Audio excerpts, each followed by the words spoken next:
Bom dia, espero que todos estejam bem. Vamos iniciar hoje mais uma aula. Estaremos estudando no dia de hoje a segunda fase da República Velha, a chamada República Oligárquica.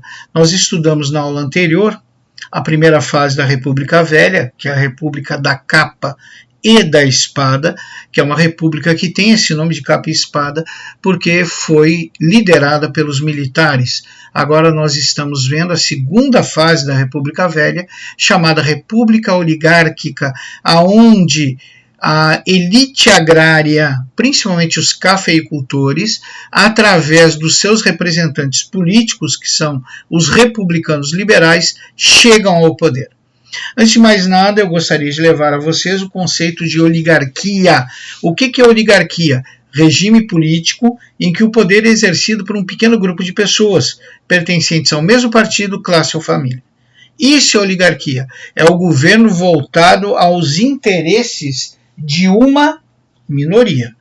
Então, o governo oligárquico é aquele que as forças governamentais, os recursos do Estado estão não à disposição da população, mas de uma pequena fração da população, de uma pequena classe privilegiada.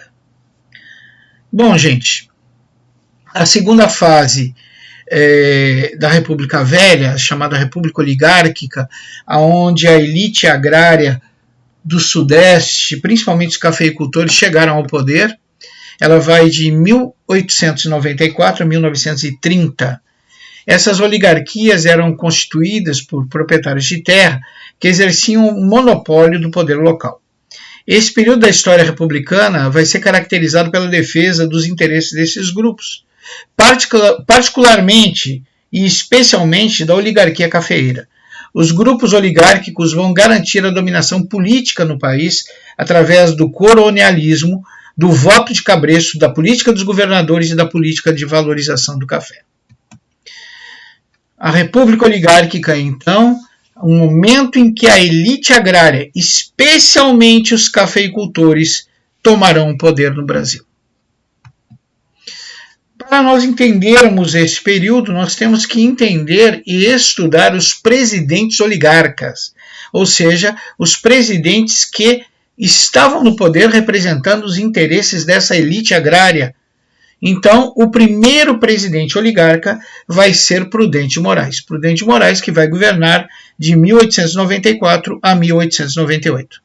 Primeiro, o governo de Prudente Moraes vai ser marcado por forte oposição aos florianistas, as pessoas que apoiavam o ex-presidente Floriano Peixoto.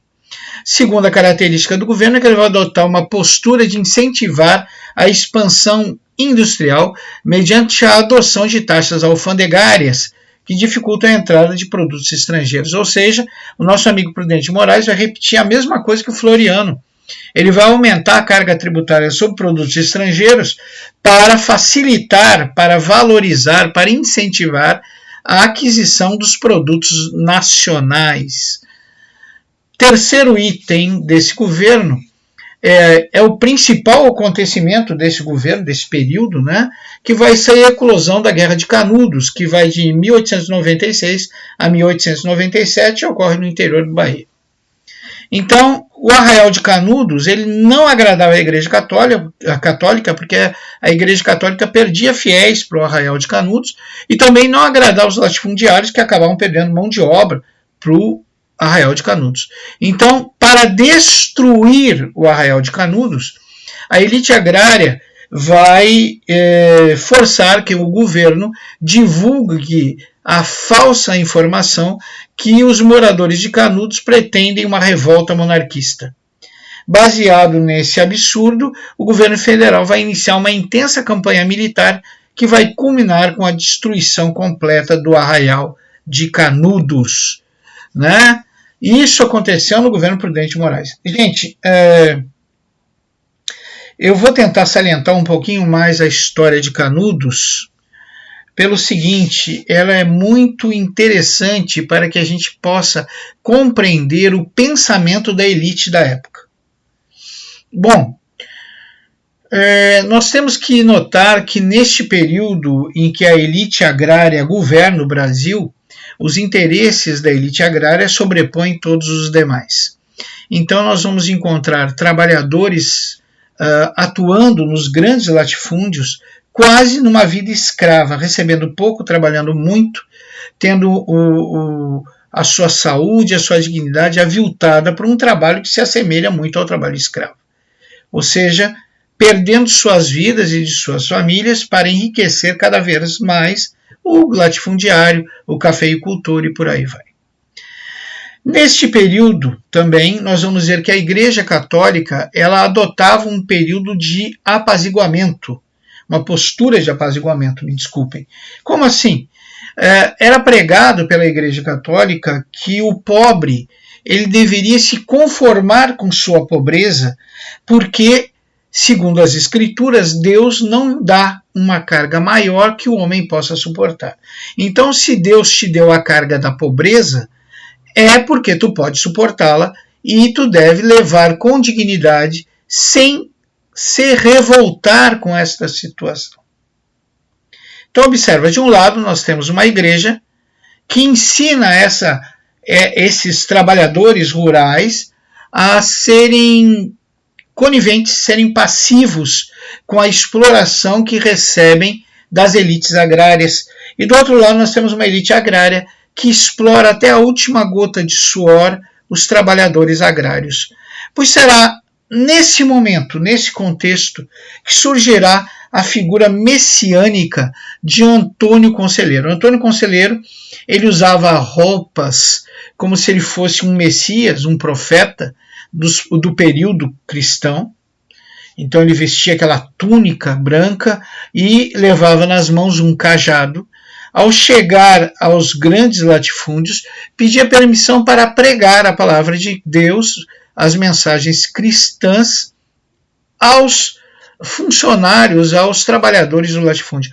Os senhores do latifúndio viam isso positivamente, porque eles imaginavam que a pregação seria semelhante à pregação da Igreja Católica, que era muito boa, porque fazia com que os trabalhadores rurais não se revoltassem com sua situação de quase escravidão.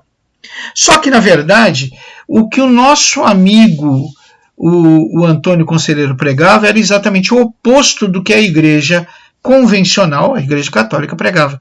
O que Antônio Conselheiro pregava era que Deus havia posto todas as coisas no mundo para serem utilizadas por todos os homens, que tudo pertencia a todos. Com essa mensagem, muitos abandonavam os latifúndios e passavam a seguir Antônio Conselheiro pelos seus caminhos. Essa população que seguia Antônio Conselheiro cresceu de tal forma que Antônio Conselheiro vai fundar uma pequena comunidade ali na Bahia, na região do Vaza Barris, que vai se chamar Canudos. Essa comunidade é uma comunidade cooperativa, onde não tem propriedade privada, onde tudo é de todos, onde tudo que se colhe é dividido igualitariamente entre todos. E essa comunidade vai prosperar. Essa comunidade prospera e, prosperando, atrai cada vez mais pessoas. Ou seja, cada vez mais trabalhadores rurais abandonam os latifúndios e vão viver em Canudos. E cada vez mais fiéis abandonam a igreja e vão viver ou ouvir as mensagens de Antônio Conselheiro, que são bem diversas das mensagens da Igreja Católica convencional. Quando os latifundiários veem que estão perdendo seus trabalhadores para Canudos, e quando a igreja vê que está perdendo seus fiéis para Canudos, eles pressionam o nosso amigo Prudente de Moraes para que ele dê um basta, para que ele acabe com a comunidade de Canudos. Não havia nenhum motivo para que Prudente de Moraes fizesse isso, era uma comunidade pacífica, bem vista, né, que não promovia o mal nem arruaças e muito menos colocava em risco a vida daqueles que o cercavam. Pelo contrário. Então Prudente de Moraes inventa uma história mirabolante que os membros de Canudos, principalmente Antônio Conselheiro, planejava uma revolta para o retorno da monarquia. Baseado nessa desinformação, baseado nessa mentira, nessa fake news, Prudente Moraes vai conseguir conclamar as forças militares para destruir Canudos. Depois de diversas incursões, finalmente Prudente Moraes vai conseguir seu intento, massacrando, arrasando, destruindo de vez a comunidade de Canudos. Bom, gente, nós vimos o governo do primeiro presidente oligarca, Prudente Moraes, e agora vamos ver o governo do segundo presidente oligarca, Campos Salles. O governo de Campos Salles vai de 1898 a 1902. Muitos historiadores, isso é a opinião de alguns historiadores, eu quero frisar isso, consideram Campos Salles o pior presidente da história do Brasil. Por quê? Vocês já vão descobrir. Primeiro, no governo ele procurou reorientar a política econômica para atender os interesses das oligarquias rurais. Café, algodão, borracha, cacau, açúcar, minérios.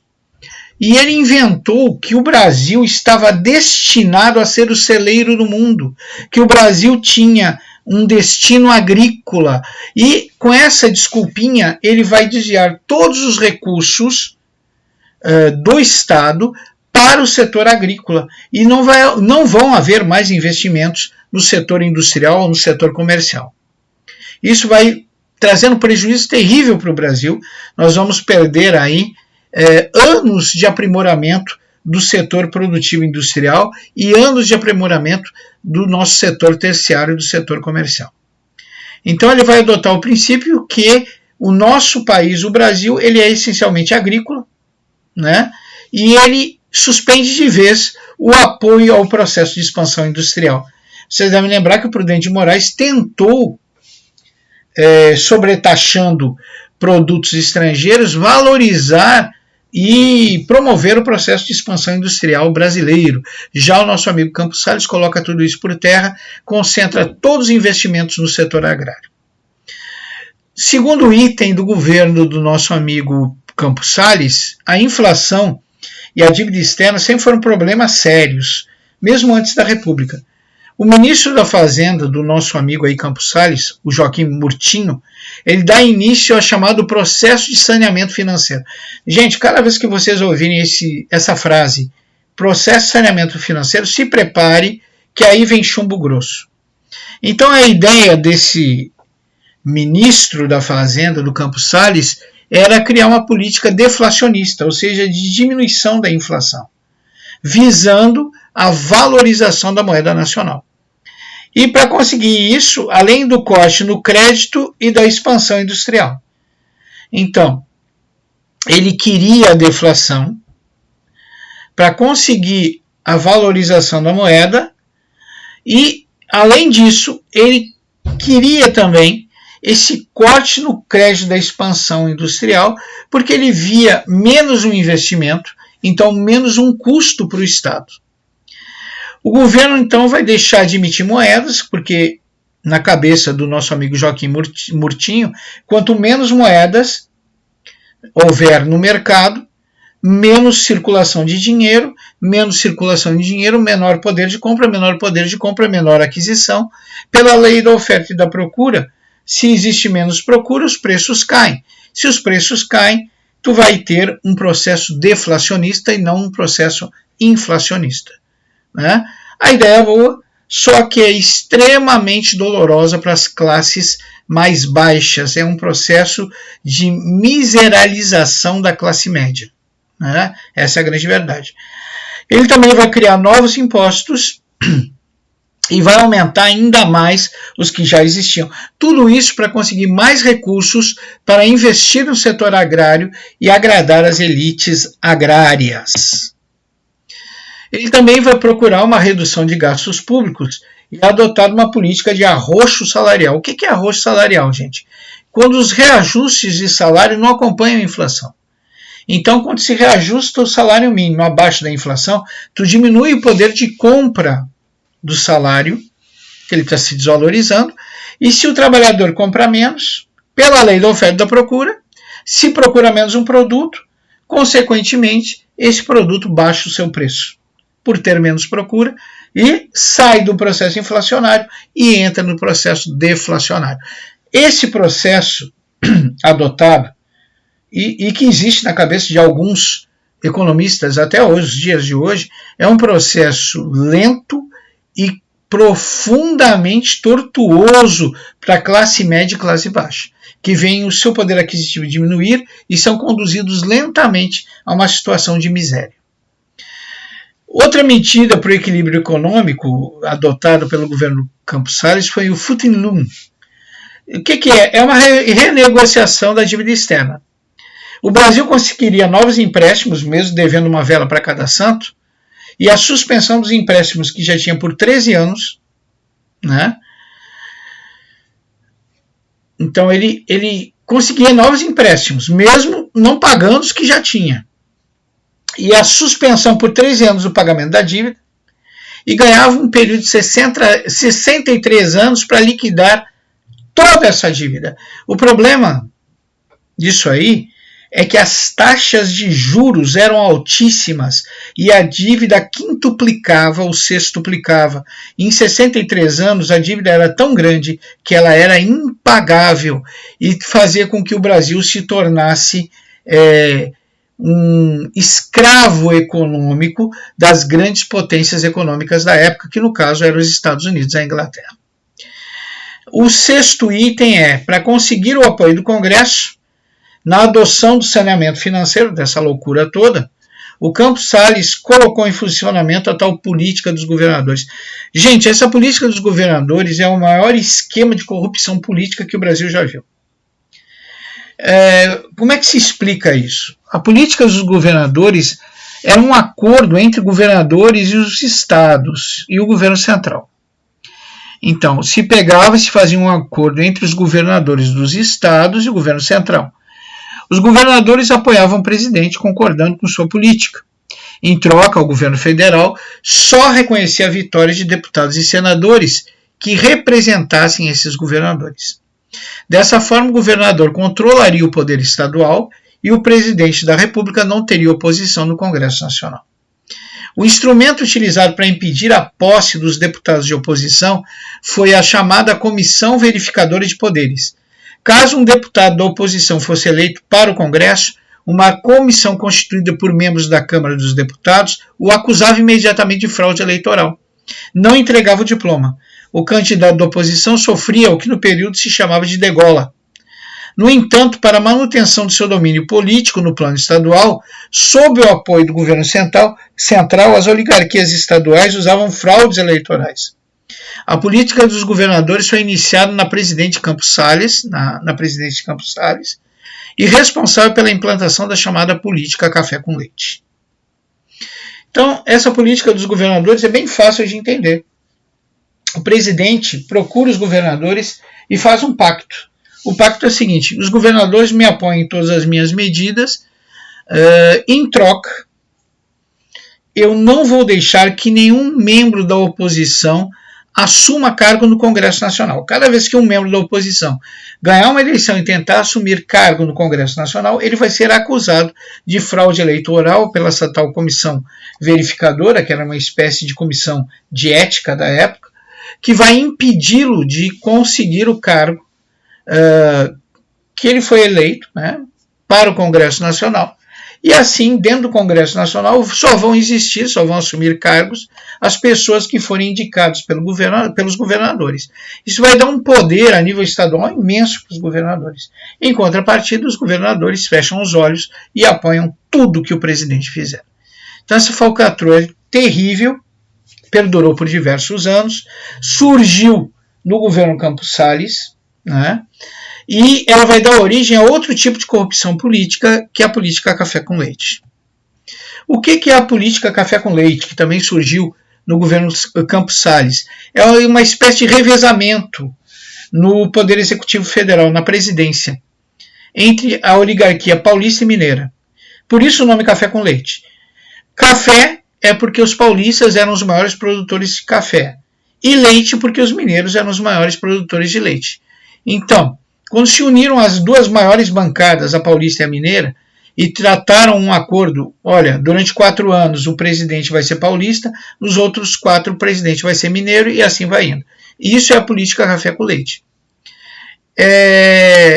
Essa política café com leite fez com que as oligarquias agrárias, tanto as oligarquias ligadas ao café quanto ao leite, tivessem seus interesses e privilégios garantidos durante um período imenso da história política do Brasil, né?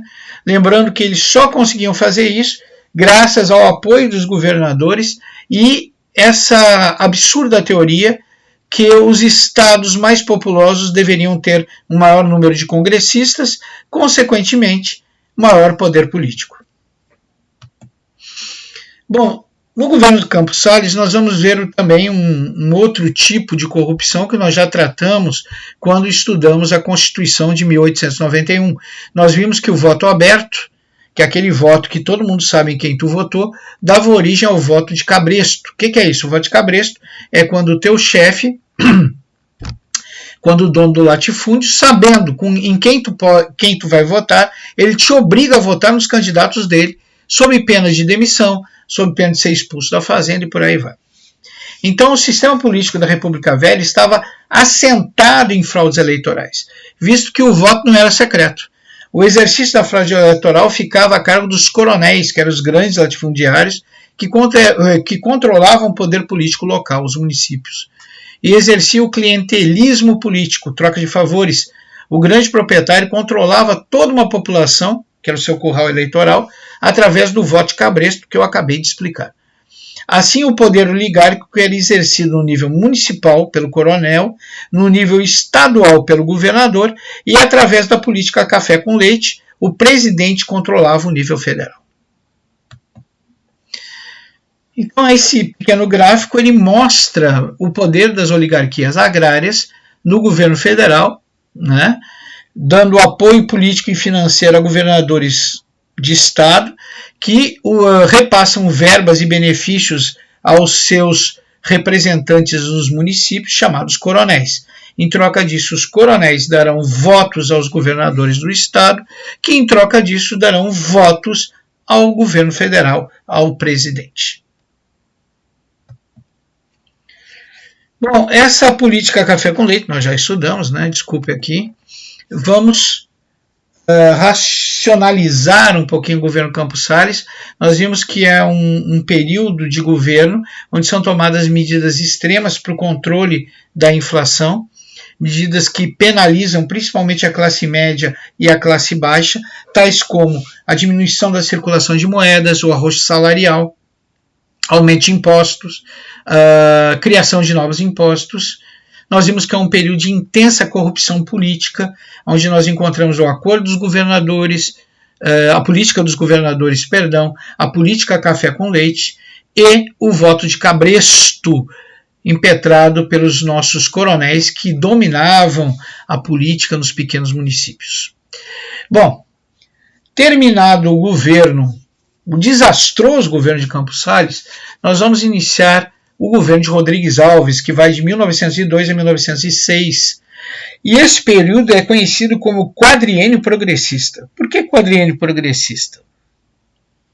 Porque ele prometeu modernização dos portos, ampliação da rede ferroviária, urbanização da cidade do Rio de Janeiro, preocupação do seu prefeito Pereira Passos, né?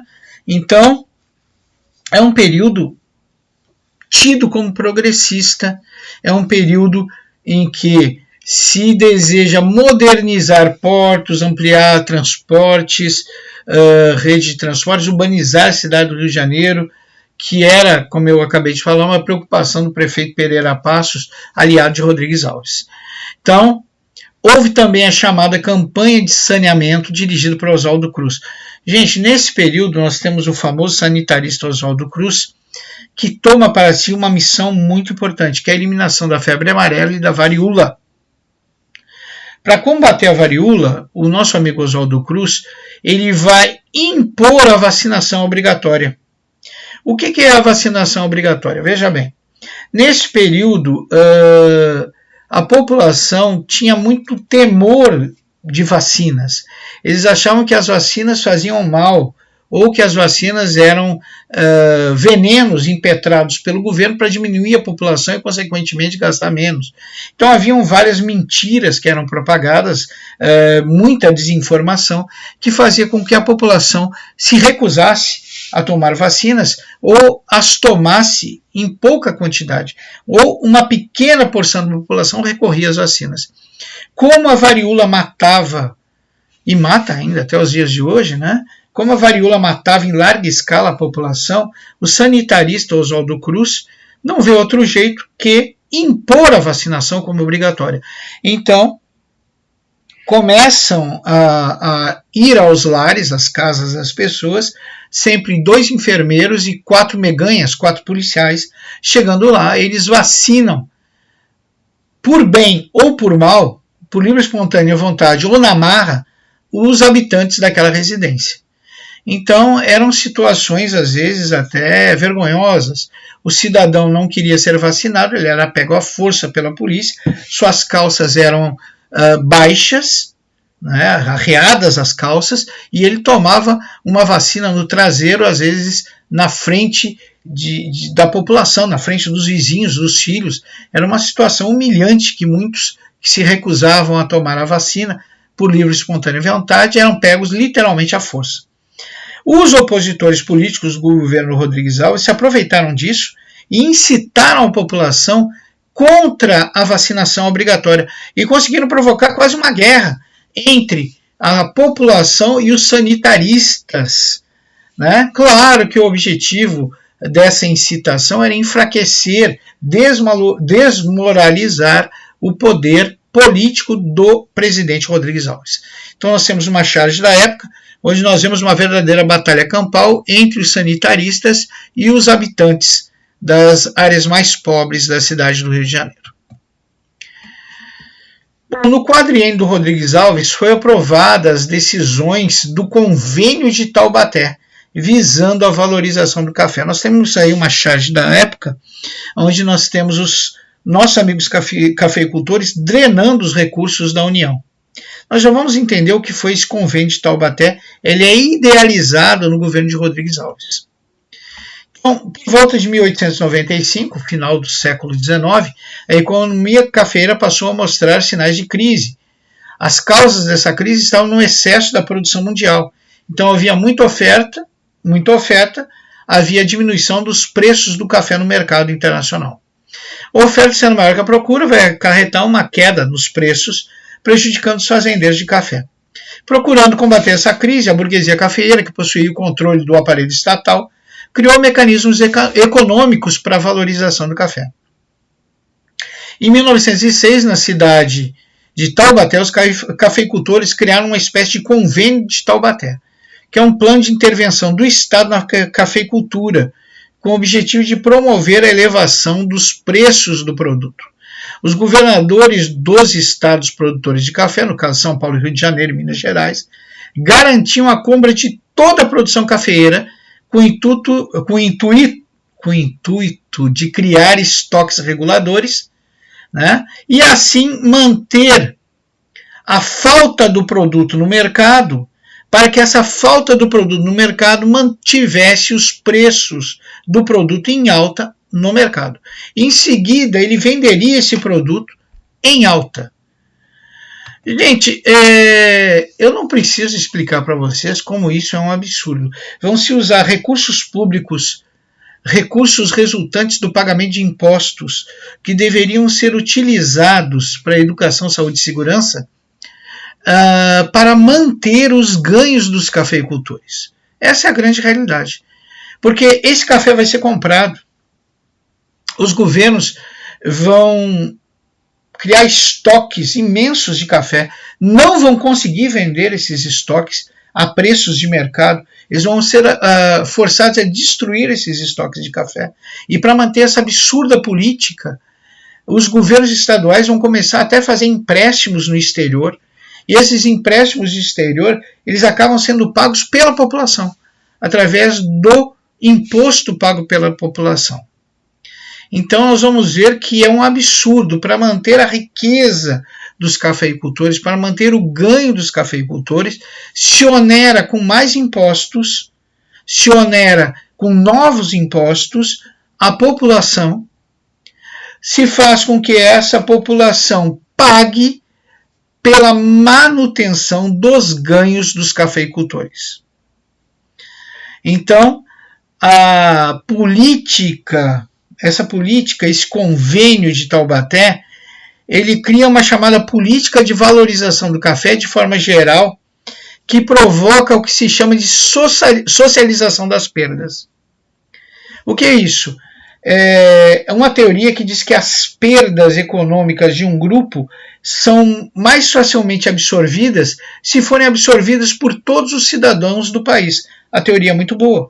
Só que, nessa situação do convênio de Taubaté, os nossos amigos cafeicultores ficavam com lucro, com a bonança, e a população em geral ficava com prejuízo, com impostos altos e com a perda do seu poder aquisitivo. Essa chamada de socialização das perdas só serve para, e só serviu, pelo menos até agora, na história da República, para manter os ricos mais ricos e os pobres mais pobres. Então, os lucros econômicos ficam sempre com a burguesia cafeeira e as perdas seriam distribuídas por toda a população. Outro destaque no governo do Rodrigues Alves é o destaque para o surto da borracha que ocorre em seu governo. Então, nós vamos ver que, nesse período, devido ao avanço da indústria automobilística, existe uma grande valorização da borracha que é utilizada nos pneus dos carros, né? Então, essa borracha atendia o interesse da indústria pneumática de automóveis. No entanto, a extração da borracha não se mostrou como alternativa para o café.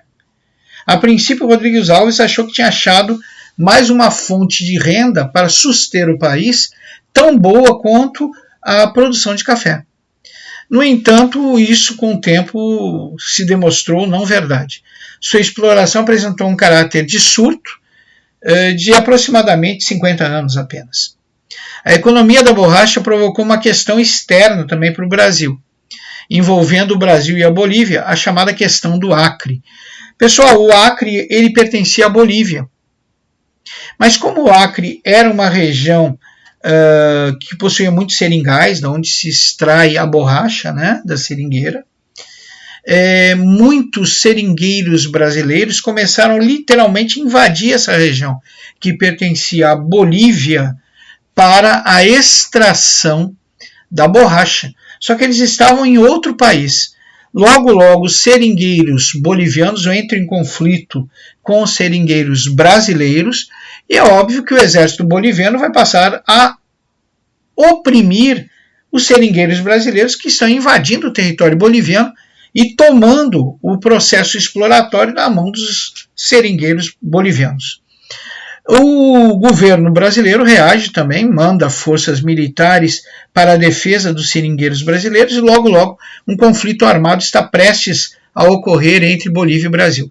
A solução encontrada pelo nosso amigo Rodrigues Alves é a assinatura do chamado Tratado de Petrópolis, em que o Brasil comprou o Acre da Bolívia, pagando uma indenização de 2 milhões de libras para a Bolívia.